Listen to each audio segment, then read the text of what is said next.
Dear Maria Emilia, there is a big chance that you won't read this because you are still very mad at us, or that you have moved on with your life and you don't want to look back anymore. But I guess I'm writing this and sending this to you anyway.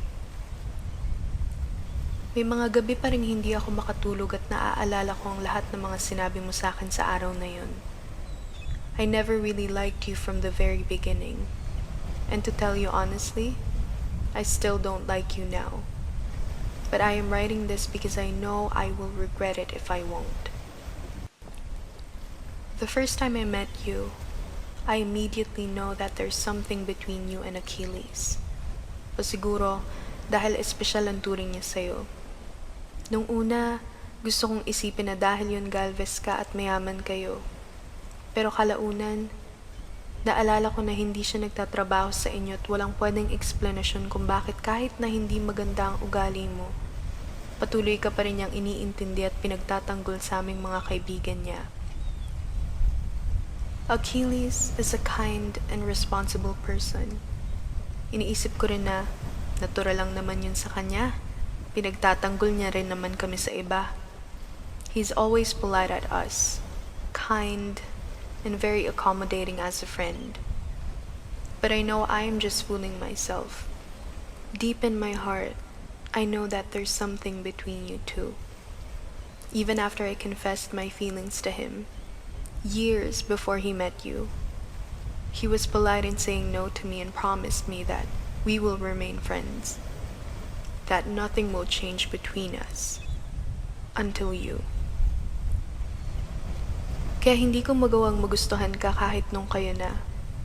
My hatred only grew when he cut ties with us. He never told us why, but I was sure it was because of you. I resented you for it. I hated you for stealing my friend. But actually, I hated you for stealing my love. Yes, I painfully love him. Umasa ako na matatauhan siya kalaunan dahil hindi ka nababagay para sa kanya. Nakikita ko ang layo ng agwat niyong dalawa. Nakikita ko ang lumang mga damit at sapatos niya samantalang lagi kang may bago at mamahaling mga gamit. May sasakyan na sumusundo at hindi mo maintindihan ang kahalagahan ng pagtatrabaho. Nakikita ko kung gaano siya nagsisikap na pumantay sa iyo at sinasabi ko sa sarili ko na maghihiwalay din kayo. Hindi magtatagal ang relasyon sa dalawang magkaibang tao. Sa estado man, dahil mayaman ka at mahirap lang siya. At sa ugali rin, dahil masama ka at mabait siya. Nangyari nga ang naisip ko. Naghiwalay kayo at iniwan ka niya. It was very fast for me, but I comforted him.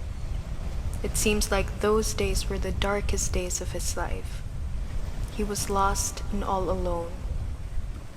At inaamin ko na mahal ko pa rin siya. Inaamin ko na naisip ko na pagkakataon ko na yun. Hindi ko alam kung bakit kayo naghiwalay. I just assumed that finally he woke up from his unrealistic goals of marrying a Maria Emilia Galvez, or that he has finally realized that he can't stand your attitude, that maybe your family finally had the courage to break you two up. He can't leave the Navy because he worked hard for it. He's poor, and he can't afford to lose his hard-earned dream just for a woman he couldn't even understand.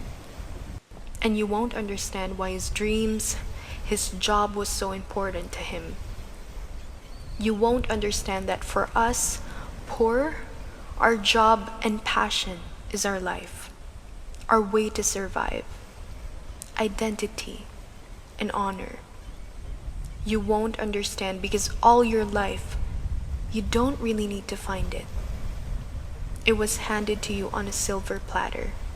Being a socialite Galvez who won't need to work for money. Pero sa totoo lang, hanggang ngayon, habang sinusulat ko to, hindi ko alam ang totoo niyang dahilan. Maria Emilia, we already have 2 sons. We have been married for years. Hanggang ngayon gusto ko pa ring malaman ang dahilan niya. At first, I wanted to swallow my curiosity and leave him be. I thought he will eventually open up. Pero habang tumatagal, lalong tumitibay ang desisyon niyang sarilinin ang dahilan. And I'm afraid I'm out of time to even know the real reason. I'm a hypocrite to say that I didn't see this as a competition because I did. I thought I won. I married Achilles. I got him. He left you. You lost. I am not sorry for it.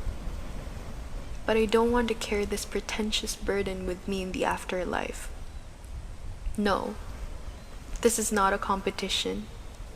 There was no competition to begin with. You have always been the only one for him.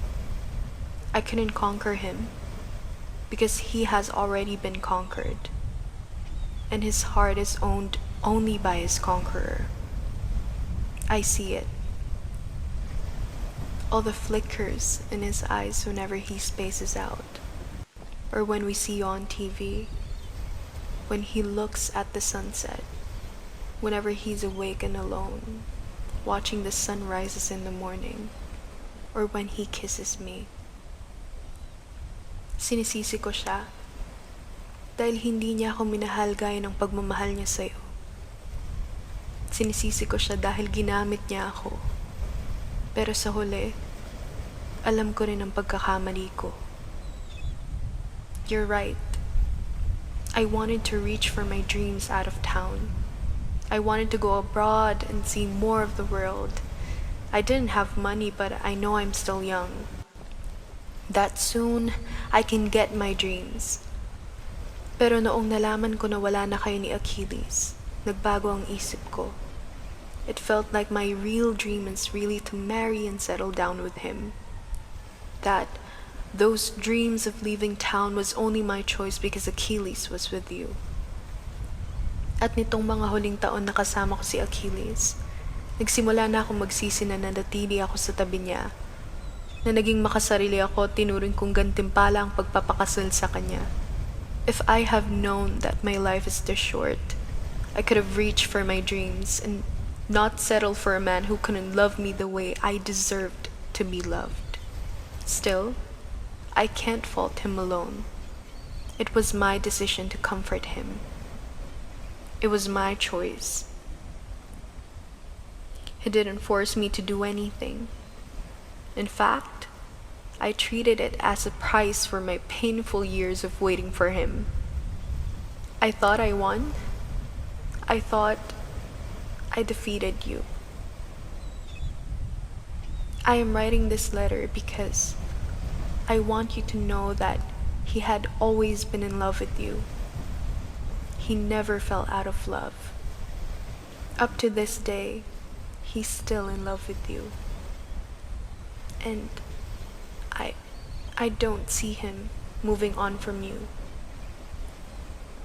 Siguro iniisip mo na napakamartir ko naman para sulatan ka pa ng ganito kahit na mahal ko siya. But the years of one-sided love made me so bitter that I couldn't even get to appreciate the life we have, our sons, and this future that I chose. The past years, I can't stop thinking of my dreams and what I could have been if I didn't settle for him. It robbed us of the love my sons deserved from their mother. Sising-sisi ako na ngayon ko lang minahal ng husto ang mga anak ko. Sising-sisi ako na lagi kong iniisip ang pagmamahal ni Achilles. Mahalaga yon. Pero may mga anak na kami. Dapat ay yun ang inuna ko. Sising-sisi ako na hindi ako nakontento na kahit kailan hindi siya naging malamig sa akin. Kahit kailan hindi niya ako pinakitaan ng galit o sinumbatan sa lahat ng mga sinabi ko sa kanya. Sising-sisi ako na sa pagsisikap kong maging asawa niya, hindi ako naging ina.